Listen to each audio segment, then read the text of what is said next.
آج کا جو سبق ہے اس میں ہم حروف کی الگ الگ شکلیں اور شیپس پڑھیں گے، دیکھیں گے اور یاد کریں گے کہ جب حروف کو ملا کر لکھا جاتا ہے یا پڑھا جاتا ہے اس وقت ان کی شیپس الگ ہوتی ہے۔ اس میں شروع میں حرف آئے تو اس کی شیپ الگ ہوتی ہے، درمیان میں آئے، مڈل میں آئے تو اس کی شیپ الگ ہوتی ہے، اور جب آخر میں لکھا جاتا ہے تو پھر اس کی شیپ جو ہے وہ الگ ہوتی ہے۔ اس میں ہم آپ کو 3-4 ایگزامپلز ہم دیں گے، اس میں آپ اس کو دیکھ کر، اس کو سمجھ کر پھر دوسرے جو حروف ہیں ان کو بھی اسی طرح جو ہے ورک آؤٹ کر سکتے ہیں۔ سب سے پہلے ہم آپ کو بے کا بتائیں گے کہ بے جب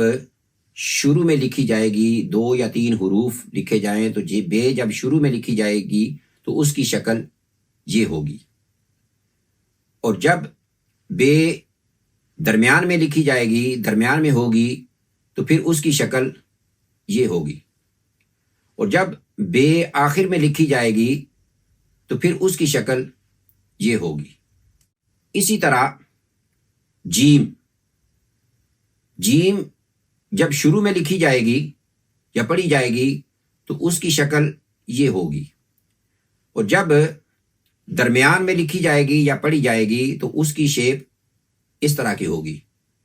اور جب آخر میں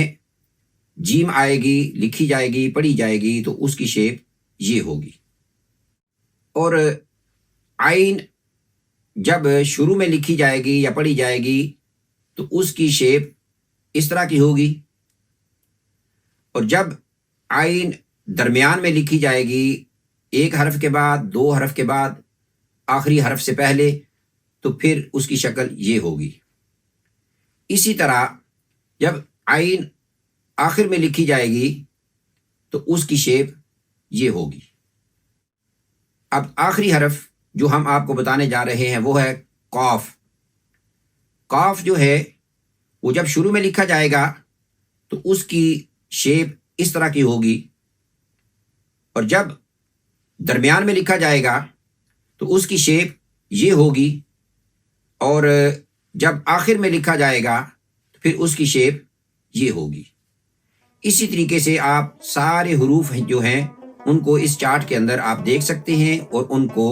جو ہے وہ یاد کر سکتے ہیں کہ شروع میں کیسے لکھے جائیں گے، درمیان میں کیسے لکھے جائیں گے اور آخر میں کیسے لکھے جائیں گے۔